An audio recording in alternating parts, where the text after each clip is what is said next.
Welcome back, everybody, to the land of pillars of ores. We got a bunch of them here. We got our diamond pillar here with the giant mumbo mustache on it for some reason. We got a new tower, a stone tower over here. We got a second diamond block tower as well as an emerald tower here, which goes all the way up right there to the sky. We got another diamond ore tower. We got glass. We got redstone. We got pumpkins now for some reason. Nobody knows what the heck's going on, including me. I'm very confused. Anyways, we've been having a good time here today on Hermitcraft. We actually threw a pool party with Hypno at Keralis' base, at Keralis' pool more specifically, where things got a little bit out of hand. As you can see, we had a diving board. Jumped off the diving board. We jammed to some tunes. We, invited a few friends over, but I realized that we didn't actually leave a book over there, so I think we may actually have to go over to Keralis' pool first off today, leave a book explaining what happened, and, sort of explaining the situation, because Keralis has been gone for a little bit, and, he might be a little confused if he just comes back to a party aftermath near his pool with no explanation. Alright, so let's head on over to Keralis' base. We're, of course, going to take our secret route underground to the pool because, this is basically how we busted into his place. After all, he is gone at the moment. So if we just make our way up here, you can see that, some things have changed here. For number one, the, the poolside bed is now actually in the pool. There's a couple friends we invited. These guys are still sticking around here. It was a mask party, so these guys are wearing masks. There's a bunch of masks all around. There's food on the ground. There's fire all around. There's snowmen hanging from the ceiling. It got crazy here. I'm not going to lie. Paper on the ground. Yeah, craziness. Absolutely craziness. We had some campfires going. It was a good time. I think there's actually... there's a music disc. That we jammed out to right here. Beautiful. Alright, so I think... we were able to clean up the lounge, right? Because the lounge was basically totally destroyed. Everything we restored back to normal here, though. So that's good. I got the Panda DJ playing. It was happening, let me tell you. So we got to leave a explanation here for Keralis. We got this book here that just explains things, We were able to clean up the lounge, but we ran out of funds to clean up the pool area. So, I mean, stuff happens. Stuff happens. We'll make it up to him by buying Gigalogs in the future. Sincerely, Cub and Hypno. I think he will understand that, I hope. But, that's what happened here. Unfortunately, we just did not have the money to clean up this area, so... that's just sort of what happened there. So, anyways, we'll just make our way down there and pretend like nothing ever happened. Throwing a party at Keralis' pool was cool, but you know what else is even cooler? Doing something that I've never done before in Minecraft. Because I've been playing this game for a while. I've done most things in the game, but today, we got an exception to that rule. Today, we're going to be doing something I've never done before, which is obtain iron. Now, I know what you're thinking. You're thinking, Cub, please, come on. Who are you kidding? You've never obtained iron before? Well, what I mean by obtaining iron is that we're going to obtain a lot of iron very, very quickly. Insanely quickly. Now, you might say, oh, he's going to set up an iron farm. He's going to put a villager in a hole with the bed, and there'd be a zombie there, too. The zombie scared a villager. The villager calls in a golem. Kill the golem. Free iron, right?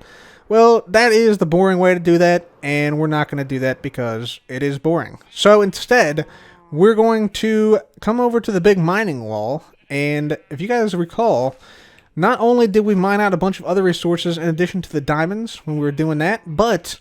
we kept track of the location of 17 iron ore veins. So today, we're going to do a little prospecting. We're going to get out our pickaxe, and we're going to start swinging it side to side, mining out some iron from some iron ore veins. We need this iron because this is going to go towards something which will then go towards a bigger project, which I have had planned from the start of the season. Well, ladies and gentlemen, we made it. This is the location of the iron ore vein. About 100 blocks below this point right here should be a huge deposit of iron unlike the world has ever seen before. So, we're going to bust out our shovel. We got a bunch of torches on us. And we're going to go down, see if we can find it. I think it's at negative 35, and we're up here at positive 75. So, quite a ways to go. But We also have some tricks up our sleeve. We got our Visions of the Dark Knight that we can pop to help us out a little bit. That should help.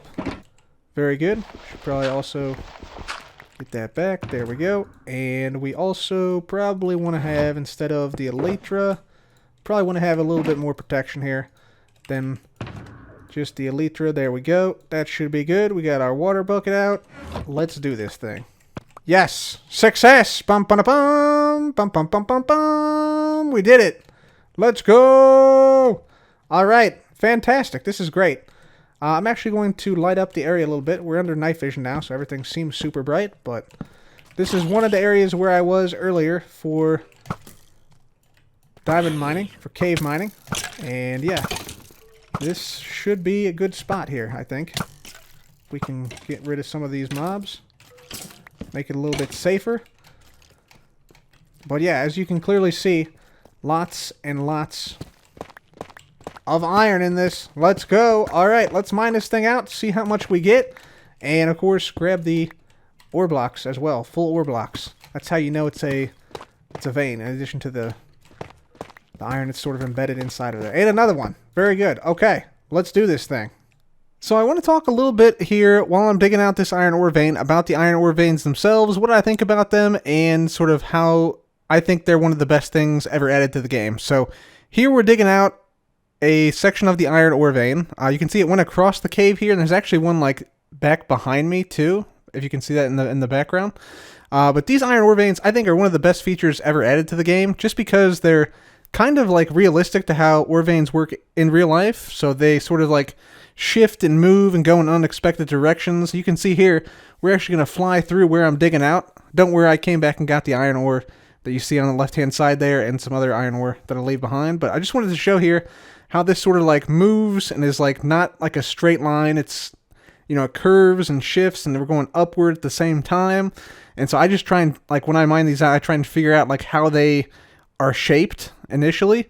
And that way I can go back through and get all the other iron that I didn't pick up yet super quickly. And it's also really rewarding when you're mining these out because, as you'll see here, yeah, you sometimes get these full raw iron ore blocks, which are like just like little nuggets of like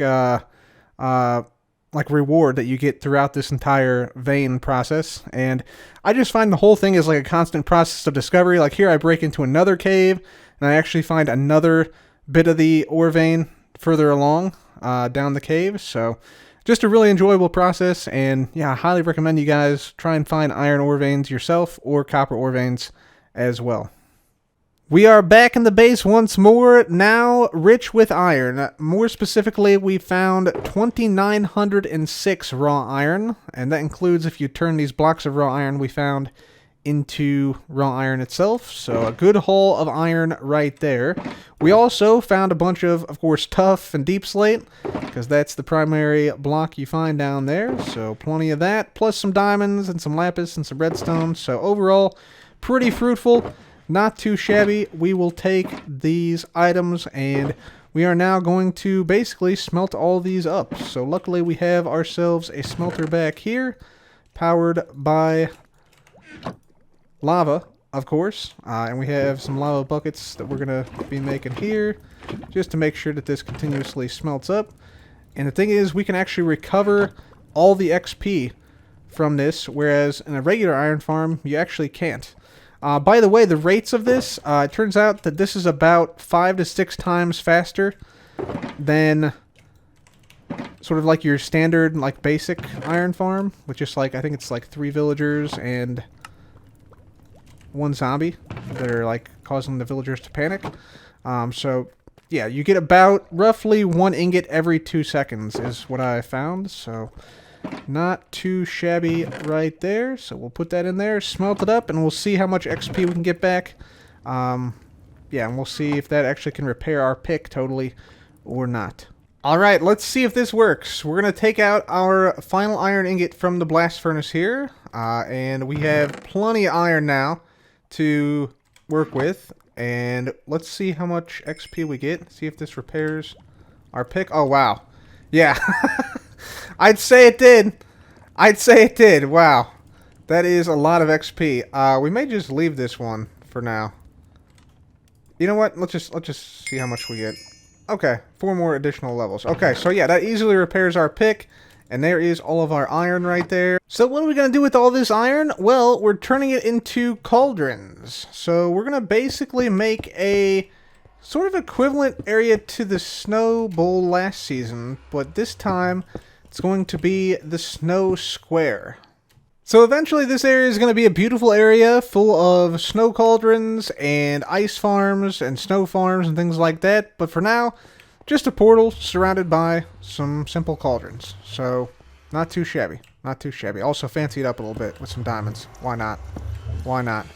So we got a little powdered snow area now going. And since we got about 3,000 iron from that iron ore vein, I think it might be useful, since we know the location of so many more, to potentially set up a shop that sells access to these iron ore veins. And we can make a little, like, story, like miniature quest for hermits to go on to discover these iron ore veins. I think it could be kind of fun, so let's head over to the shopping district and see if we can set something up there. Ladies and gentlemen, welcome to the shopping district. You can see Gigalogs coming up there on the left-hand side, and basically this whole area here, this whole dark forest area, is going to be the shopping district eventually, from the mountain to the mansion and all the way to the sea, eventually down there where Joe Hills is building a giant pinball machine. We, however, are going to build our shop right here in the wall. We're going to make a little, like, abandoned mineshaft type thing with some acacia wood, because we want that dark oak. We want that sort of, like, grayed out look, as if this has been here for a long time. And then we want to have sort of like a sign that says, like, mine or something, and maybe some banners across the top. And yeah, that should be pretty cool. We'll have some raw iron ore in there, some raw copper ore in there, because I think eventually we'd like to sell, like, copper vein locations too, in case people want raw copper, because otherwise you can't really get raw copper or raw iron from iron farms and copper farms. So I think that's the primary use that people will use this shop for, to get the raw version of those blocks. Although raw copper is much more common than raw iron, so maybe not. We'll see. Anyway, I'm going to build this in the wall here. Let's get to it. Alright everybody, check it out. We got ourselves a sort of like abandoned mineshaft type thing. So outside of the abandoned mineshaft, you know, we got some logs here. We got some ores. We got some deep slate ores as well. And we have, you know, some chains and some fences that have long since, like, degraded a little bit. There's also, like, some overgrowth, like some grasses growing over here, some moss growing over here, and on the ores themselves. And then we make our way into the mine shaft here. So, first of all, the entrance has been blocked off, but it's also, like, a little bit, like, broken and stuff. There's some minecart tracks on the ground. There's a minecart over here with stuff in it. And then we get into the actual shop itself. And you have 2 paths. You can go down the iron path, which leads over here. It looks like this. I wonder what we're selling access to. Could it be a iron ore vein? I think it might be. And we got a little barrel down here. And then, yeah, down the other path is the same thing, except it's granite and copper. And we got some raw copper blocks here in various spots. Obviously some cobwebs, some overgrowth here in various locations. But yeah, the idea is we're going to be selling iron vein access down here in this chest, and then copper in the opposite chest over here. So the thing that's really exciting about this shop is that this is just the first half of the shop. I've actually planned a second half of the shop for the player once they get close to the iron ore veins. So the idea is the player, basically, you know, they see the shop, they're intrigued, they need some raw iron or something like that. They come in here, and they come to the iron ore barrel here, right? So instead of having just paper with coordinates on here, instead, I think what we're going to do is we're going to have maps instead of paper. And those maps will lead the player to a location very nearby where the actual iron ore vein is. And there we'll have a mine shaft on the surface like this, similar to this. Not exactly the same, but in the same sort of spirit, which the player will then have to enter, and then they'll have to do something like ignite TNT or pull a lever that pulls back a piston, which then reveals a ladder which goes directly down to the ore vein. Because, right, I have all the coordinates exactly. We could just tell them the coordinates, but that's kind of boring. I'd rather have them go on like a mini, like, a micro quest, I guess is what I call this. So, yeah, we're going to do that for the iron ore veins. For the copper ore veins, we'll have the same thing. However, right now I don't have any copper ore vein locations. So instead, we're actually going to pay 5 diamonds per copper ore vein. And then, yeah, once we get the location, we can then do the same thing with the abandoned mineshaft concept and the sort of micro quest that we're going to send players on to find the veins. So let's go ahead and set up a couple of these micro quests for the iron ore veins. I think we're going to do 3 of them initially, and we'll try and make each one a little bit unique. So let's box up all of our stuff over here. You can see all the stuff we used here to make this, and yeah, a bunch of wood too. So we'll just grab all this, and we're going to head out to the location of a couple of iron ore veins, and I'll explain sort of how it's going to work with this micro questing bit. Alright guys, so we are now far, far away in the world, and as you can see, we are at a iron ore vein right here, as evidenced by the ore block, as well as the iron ore here. And yeah, you can see, I put down a couple torches, but otherwise, this iron ore vein is pristine. And also, I dug through here when I was mining for caves, so yeah, we came down to, what is it, 54? Yeah, minus 54. This is mining in a straight line at 54. Where we found all those ore veins. So yeah, here's another ore block here. And so I'm not sure where this goes, how far it goes, how much iron is here. We're just simply selling the location. And so basically we've made a ladder straight down from the surface. So if we zip on up here, the ladder comes out right up here in a mesa biome. And so the idea is we're going to make a small mine shaft, probably like starting in here, that'll like curve around a little bit, and then I want the player to have to like detonate a TNT to expose this ladder. And then, yeah, they can go down and mine from that point on. So let's put together a little mine shaft here using some of this wood, and I'll be right back. Alright guys, so here is the first example of the mines we're putting out in the world. This is the old Hammersmith Mine, an abandoned mine in the mesa biome. You can see we put down a few like things around here, like a little water trough here, a little chest here. We got our banners up right there. And then once you get in here, I wanted there to be like a little bit like a story. So as you go in here, you see like supplies for the depths. Don't let Johnny wander off. And we got some supplies here, like some lanterns, some lanterns, stuff like that. And then as you keep going down here, boss says we either got to hit pay dirt or pack it up soon. And then we keep going down and down and down. And then we finally get to the end here. Now here, I'm going to show you guys, but yeah, the hermit who comes in here won't know this. There's actually a ladder here that goes all the way down to the original spot, basically. So yeah, we're going to cover this up here, and then we're going to put a TNT here with a button on it. And then we're going to have a sign, which I did not bring with me for some reason. So the hermit presses that button, the TNT explodes, it reveals the ladder beneath, and then the hermit can go down there and, yeah, acquire the iron ore, however many there is down there, and however much ore there is, and how much material there is. So that is how it's going to work. We also need to do a map, so let's get over here and do that. So we're going to put a map in our hand here. Like that. There we go. And then if we right click it. Yeah, there we go. Perfect.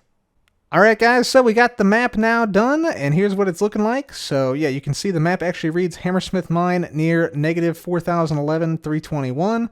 That's actually the coordinates of the middle of this map, and then you have to navigate to the banner to actually find the mine itself. But yeah, I think that shouldn't be too hard for most folks. And so let's just go ahead and put this in here. We're charging 1 diamond block per map because, yeah, it could be a lot of iron down there. Who really knows? But it's the whole mineral rights to the entire area, so they can, yeah, get whatever blocks of iron ore they see there, or iron ore they see there, including stuff that we place down. So this is like a deed to the land. That's what I'm sort of considering it. So, yeah, with that, guys, I think that is it for this shop. We'll keep it open, and yeah, hopefully we can get some locations of some copper veins as well, because we already got a bunch of iron veins. But this should be a fun shop for anybody who needs a bunch of raw copper, raw iron. So hopefully we get some business soon. One final thing I want to take a look at involves the ore towers that we have here around the spawn area. You can see somebody's come through and put down X's on some of these, like over here, for instance. This one's been X'd. X'd right there. This one's been approved with the check mark. Got an X over there.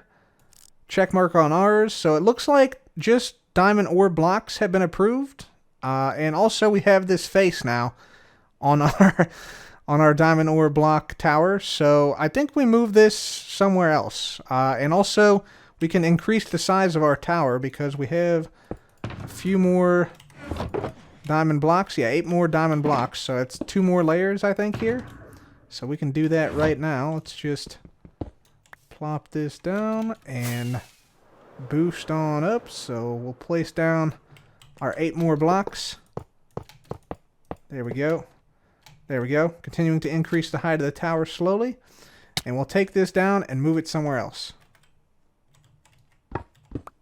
Oh yeah, that's more like it. That's more like it. The face has moved, ladies and gentlemen. We also added some bushy eyebrows above there. So yeah, Impulse hopefully will get a kick out of that. But we also moved our diamond pillar over here so that we're now closer to Scar and Grian's pillars who are in the competition. Maybe Impulse will move his over here as well. We'll see. But for now, guys, I think that is going to have to be it for me today. We do need to do a little bit more mining because I think we're just behind Grian and Scar, and they're also using diamond ore while we're using diamond blocks. So we got to get our mine on soon. Anyways, for now, thanks for joining. This has been Cub. Goodbye.